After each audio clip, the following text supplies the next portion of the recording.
우리나라에는 괭이눈이 없다. 괭이눈은 이른 봄에 노랗고 작은 꽃들을 피운다.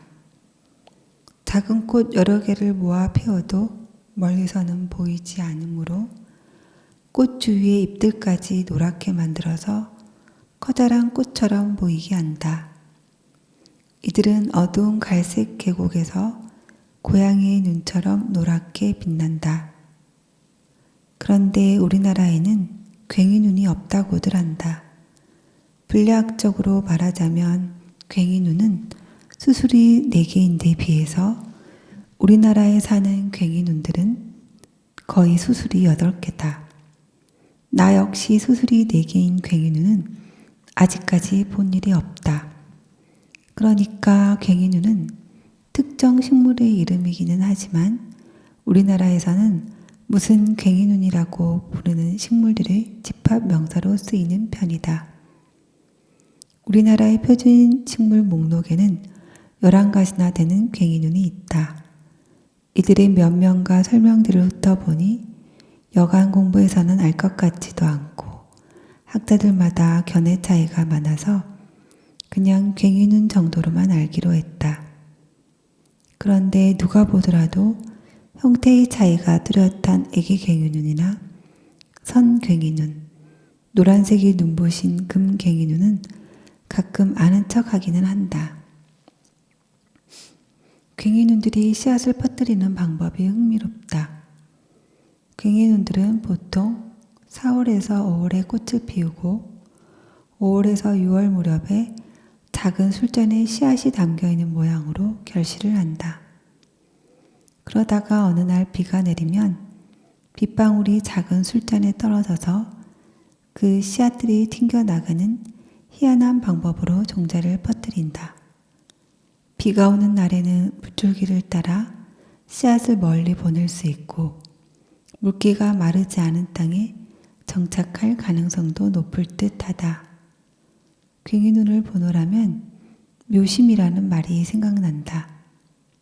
묘심은 사회학자인 최재석 선생이 한 말로 고양이의 마음은 호기심, 자존심, 고독을 즐기는 마음이며 학문을 하려는 사람은 모름지기 묘심을 본받으라고 했다.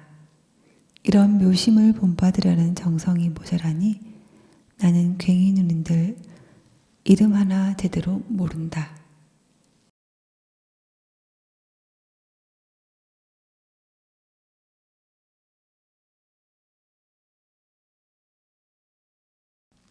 위대한 미치광이들. 미치광이 풀이라는 고약한 이름의 풀이 있다. 이 풀을 잘 못 먹으면 미친다고 해서 붙은 이름이라지만 까닭없이 이 풀을 먹어서 미칠 리가 없다.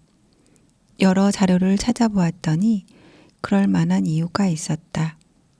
이 풀의 뿌리에는 사람의 신경을 자극하는 성분이 있어서 예로부터 각종 신경계통의 질환에 약재로 많이 쓰였다고 한다. 그러다 보니 귀동량으로 이 풀의 약효를 어설프게 한 사람이 처방을 과하게 해서 그 뒤탈이 꽤나 많았을 법하다. 군대에 갔다 온 사람이라면 신경작용제의 공격을 받았을 때 아트로핀 주사로 응급조치를 하는 것을 배웠을 테고 3번 이상 사용하면 위험하다는 주의도 받았을 것이다. 미치광이 풀의 뿌리에는 이 아트로핀 성분이 있기 때문에 지나치게 사용하면 발작 증세를 일으킬 수 있는 것이다. 미치광이는 옛날에는 주로 정신병자를 지칭했지만 매니어라는 말이 자랑스럽게 쓰이는 요즘에는 완전히 몰입한다는 좋은 의미로 더 많이 쓰이는 것 같다. 2가지 경우 모두 정신의 불균형한 쏠림 현상은 같은데 전자는 파괴적이고 무가치한 일에 집착을 보이는 증세이고 후자는 창조적이고 보편적인 가치에 집중한다는 점에 차이가 있다. 생전에는 미치광이로 불린 천재들이 많았다.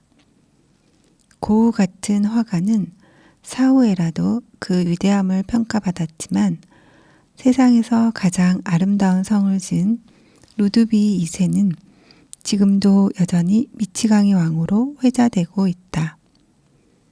그는 19세기 말 독일 남부에 위치한 작은 공국의 왕이었다. 바그너의 음악에 심취했던 그는 국고를 탕진해 가면서 그 음악에 걸맞은 세상에서 가장 화려하고 아름다운 성을 지었다.